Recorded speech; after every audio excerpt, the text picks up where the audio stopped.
India is witnessing a historical struggles of farmers against the three farm laws and electricity bills. For more discussion on this issue, we are having with us Comrade Sitaram Yechury, General Secretary of CPIM, Communist Party of India, Marxist. Comrade, what is your take on this present moment? Well, as you said, it is indeed a historic struggle. Historic in the sense, in the last few decades, we have not seen something of this nature that has come out in opposition to what the government and the steps that the government is taking.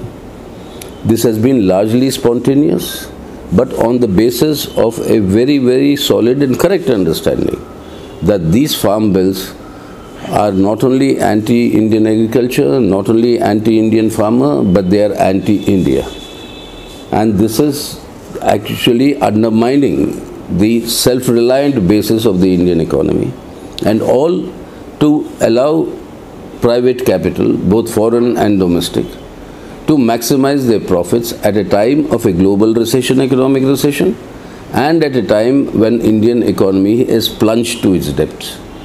This economic crisis started much before the pandemic came, but the pandemic only exacerbated it further. And in that situation of a crisis, the urge to maximize profits by private capital, that is being met by this central government and PM Modi by bringing in these such laws.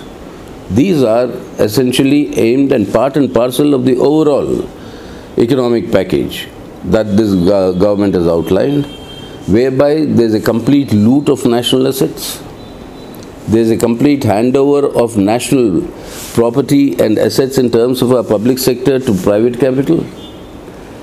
There is no area that is not being privatized, including our mines and our underground resources.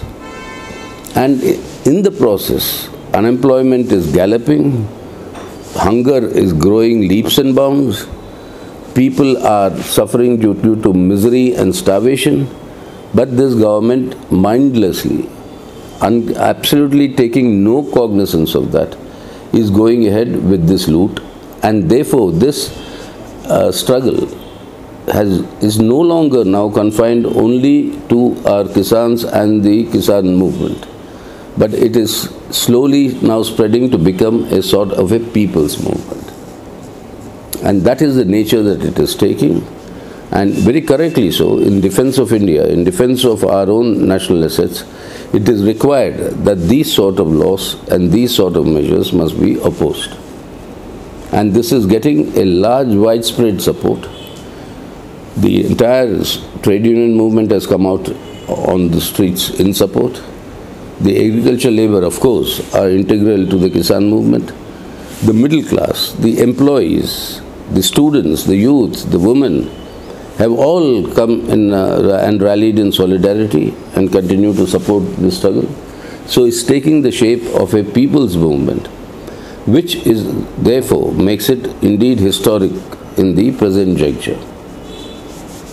One of the important features of this movement, that this movement has identified the nexus of corporate and the government, and the clear-cut slogans against the corporate is being raised, and the similar struggles, people's struggles, are going on in various countries of the world against the new liberal policies. How you see this movement as a resistance of these global new economic policies? No, the Kisan struggle is correctly identified.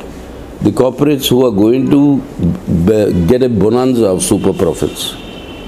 And one of the corporate houses has already had begun the entire infrastructural development, even before the laws were brought in. So obviously they are in cohorts with the government. And with this Modi government and the big industrial houses being in cohorts, two of the richest corporates in India. One of them is the world's fourth richest man now. Now they are involved in this, and that's very well known, and this call given by the Kisans against them and their products is having its effect. Reliance had to go to the Punjab and Chandigarh High Court, giving an affidavit saying that they are not going to corporatize, they have nothing to do with farm laws, they don't want anything else, because the customers of their telecom company have dwindled drastically. The call for boycott of that network, and the entire question of boycott of their outlets. Now this is impacting them. And this is exactly the manner in which it's happening all over the world in many countries, and particularly in the agrarian sector, where the farmers are the ones who are suffering the most and who are victimized the most as a result of these neoliberal policies and this neoliberal policy direction. Global crisis, economic crisis. In India, domestic crisis. In many countries, domestic economic crisis and recession. So how does private capital maintain and increase its levels of profits?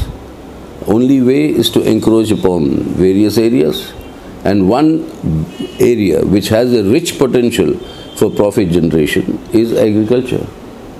Therefore, privatize agriculture, take over agriculture, destroy the backbone, which is what we in India call annadatas, and then reap your profits through your agriculture produce, agricultural marketing, and the result is India will soon be pushed into food scarcity, there will be food insecurity, the public distribution system will vanish, procurement by the government will go, no minimum support price, whatever, most inefficiently implemented, but still it was some cushion for the Kisan to survive.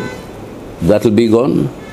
So this is absolute naked profiteering at the expense of our agriculture and our Kisans. This is one of the largest mass movement of people led by farmers without any political party, without the leadership of any political party. As a Marxist leader and a leader of political party, how you see what will the implications, political implications of this movement in Indian politics? There will be very important, very significant political implications of this movement. In the sense, remember, even in a brief history of the last 40 years, 50 years, you see, most of the movements that created a political change in the country were on the basis of such spontaneous movements that emerged in various parts of the country. One example, you take the entire period of emergency and struggle against emergency and the post-emergency, the big political change in India. Democracy we thought was gone, but then we fought and got it back. My generation, when we were youth, then we went through that. But how did it begin? It began by student protests against corruption, the Navnirman movement in Gujarat and the anti-corruption movement in Bihar. That gelled together into a big mass movement, which was later called the JP movement, and the Total Revolution slogan, and then the fight against the emergency. And that brought in a big political shift in the country. So this is taking that shape. And it is therefore no longer only a Kisan movement. This is actually emerging into a people's movement, as I said, and that is a very significant political development in the present situation, where the entire policies of the present government under PM Modi are policies of the loot of national assets, handing over everything in our economy to private capital, both foreign and our domestic corporate giants.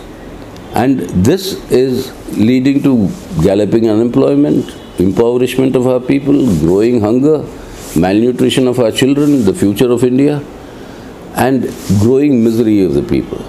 Unmindful of all this, abdicating all responsibilities, you have this government undertaking this path, and protests against such actions in various countries is taking place. You take Latin America, you take the landless movement in Brazil, you take the southern Europe, where agriculture is an important factor, Portugal, Spain, France. In all these places, the farmers are up in arms against such policies. And this is part of that global thing. But in India, it has a very strong specificity. That is, remember, in India also the biggest of the upheavals that have taken place, national upheavals, were based on big struggles by the farmers. just before independence. It is the farmers' movements, like the armed struggle in Telangana, like the Punnapravailar in Kerala, like the Varli tribal struggle in Maharashtra, like the Tebaga movement in Bengal, like the Surma Valley movement in Assam. These are the ones that brought onto the national agenda in post-independent India and in our constitution the question of land reforms. The Kisan agitation has always played a very important role. Whether it was the Pagdi Sambhalu Jatta movement in 1907, or whether it was the Gadar Party formation in 1905 and the entire thing, it was the backbone was the Kisan movement. That is why you see today, not a single village in Punjab is there from where a protest jatta has not come to the borders of Delhi. This widespread thing, it has taken on the shape, as I said, of a mass movement, and this has gone beyond what we see in many other countries. You had a delegation of opposition parties to president. What are the other things what you are doing to support this farmers? Yeah, you see, we are trying to bring in, the point is very clear that this is a spontaneous movement, spontaneous and now organized movement of the farmers. The charge against the struggle is that it is politically motivated. Not a single political leader was there or is there going to these protest sites. We are extending our support and solidarity because we think the issue is correct. We have opposed it in the parliament. We opposed it outside the parliament. And that is why we are making all the efforts to bring together all secular opposition parties. And they are coming. Many of those who supported these farm bills in the parliament have now come out openly in support of this struggle. And they are coming. We are trying to bring together 22 political parties have now expressed their support to this struggle. So on behalf of them, if I remember delegation, we went to the President of India, appealed to him. We'll continue with these activities. Now the political parties are waiting to see, hoping that something will come out of these talks. But the government seems determined, obstinate in fact, in not accepting a very just demand what the Kisans are raising. What are they saying? Repeal these laws and the Electricity Amendment Bill now. And then discuss with the Kisans, even discuss with your corporate friends, Prime Minister's corporate friends, discuss with all the stakeholders, and on that basis frame new laws. Bring them before the Parliament. Parliament is now going to meet shortly for the budget session. Bring them, it's going to meet this month in fact. For that Parliament session, bring these new laws reformulated. After these consultations, after these discussions, with the agreement of the farmers and the other stakeholders, and then we can implement those laws. But these laws have to go now. That's a very reasonable demand. But the government is not accepting. They are moving towards the confrontation, which is very unfortunate. And this sort of a confrontation will, India will suffer largely. And this is something any responsible government should avoid. But I have not seen any light of reason with Prime Minister Modi or this government so far. So let us see how it will go. Otherwise, we are determined. As long as the farmers are in struggle, our support is there for sure and solidarity.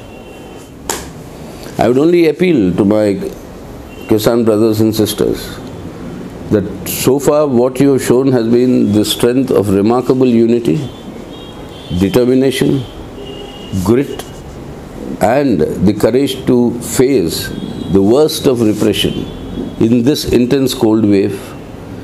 Under heavy rain, hailstorms, you have weathered all this to convey to the country and to the government and the present rulers of India that what they are doing is not acceptable. That is the strength, that unity, the determination, that grit. I would only appeal that you not merely maintain it, further strengthen it. You will have all the support and solidarity from us and from the people of India, so that together we can save India today from this mega loot so that we can create in the future a better India. Along with the unity and greater determination that the Kisan struggle is showing, I would appeal to the entire Indian patriots that this is not only the struggle of our Kisans, this is not only the struggle of our Annadatas, this is the struggle of every Indian to safeguard India today in order to create a better India tomorrow. That is why it is our incumbent duty not merely to express solidarity, but to actually participate and join in this national effort to save India today as we know of it, so that we can create a better India.